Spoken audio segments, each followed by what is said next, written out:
जिल्हा परिषद आणि पंचायत समितीच्या निवडणुकीच्या पार्श्वभूमीवर राज्यामध्ये निवडणुका लागल्या आहेत. त्याच अनुषंगाने चपळगाव जिल्हा परिषद गटातील मतदारसंघामध्ये आपण सध्या आलेलो आहोत. चुंगी या गावामध्ये आपल्यासोबत काही युवक आहेत.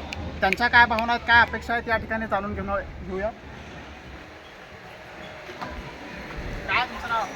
बोला तुम्ही बोला, काय नाव तुमचं? नवनाथ बोरकर. बरं, कोण आहे तुमच्याकडे? कोण थांबलं निवडणुकीला? विनोद मोरे. मोठ्यानं बोला. विनोद मोरे. हां, कुठल्या पक्षाकडून थांबलेत? भाजप. बरं, काय आले होते का इकडं? हां, आली होती. काय सांगितले? त्याचं आपलं आता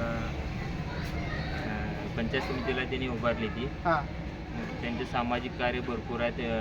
ब्रह्मानंद मोरे प्रतिष्ठानमार्फत त्यांचं सामाजिक कार्य भरपूर आहे. बरं, त्यामार्फत त्यांनी गावचा विकास, या भागातला विकास करण्याचे विश्वास आम्हाला दिलेला आहे.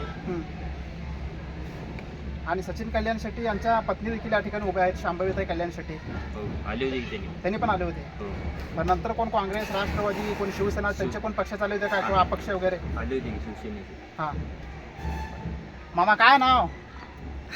काय शेतकऱ्याचं कामं वगैरे झाले का नाही? हो, झालेत शेतकऱ्याचे काम. बरं, कोण केलं होतं? भाजपाने केले. माझे बोलले केले. सांग ना. कधी आले होते? कोण आलो होते इकडं? ते काल विनोद मोरे. सचिन दादा, त्यांच्या पत्नी पण उभा आहे तिथं, माहिती आहे का? हा माहिती आले ते. आले होते. मतदान कधी आहे? 7%. अच्छा, बोला. आणि मी 3 वेळा कंधारे हां, आणि मी चुंगीचा प्रॉपर आहे. बरं, आणि आपल्याला भाजपला 1 नंबर साथ दिले, हां, त्यांना साथ देऊ. भाजपला. भाजपला अच्छा, शिवसेनेकडून कोण उभारले तुमच्या गटातून? आमच्याकडनं ह्यांनी उभारली होती. हां, मोरे. मोरे. हा, पूर्ण गणात नाही. पूर्ण गटातून. अच्छा, आणि चपळगाव जिल्हा परिषद गटातून जिल्हा परिषद चप्पलगाव गटातून वरती आपली मॅडम भरमशेट्टी. भरमशेट्टी मॅडम. अच्छा, काय अपेक्षा आहेत का तुमच्या आता निवडून आल्यानंतर मग त्यांच्या? आता आमच्या अपेक्षा आहे की हो, आमचं हे समाज मंदिर हे ते करायचं आहे. बरं, हा. त्यांना सांगितलं का हा, तुम्ही? सांगितलं काय म्हटले? हा, करतो म्हणले. करतो म्हणले. हा. तुमचं काय? हे बोला, बरं बोला, हे- बोला, काय वाटतं बोला? हो, काय आहे बघा? माझं नाव आमचं शिवानंद जनगणना. बोरकर आहे. बरं, तर सचिन दादांनी भाजपने आमच्या भागात बऱ्यापैकी कामं केलेली आहेत. अच्छा, आणि अगोदर एक 10 वर्षाच्या आधी जे आमचा विकास होता पूर्ण रखडला होता. आमच्या चारही बाजूने आमच्या गावाला येणारा रस्ता नव्हता, काय नव्हतं. हां, आणि जेव्हापासून भाजप सत्तेत आले, दादा सत्तेत आलेत, आमचे शेजार गावचे माणूस आहेत दादा.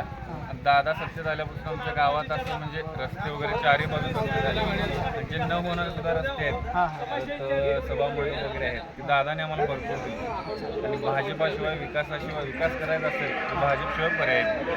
त्यामुळे आम्ही दादालाच मतदान करणार.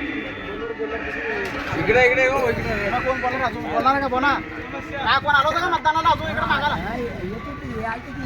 बरं, किती तारखेला मतदान? 7 तारखेला. कुणाला करणार ना मतदान?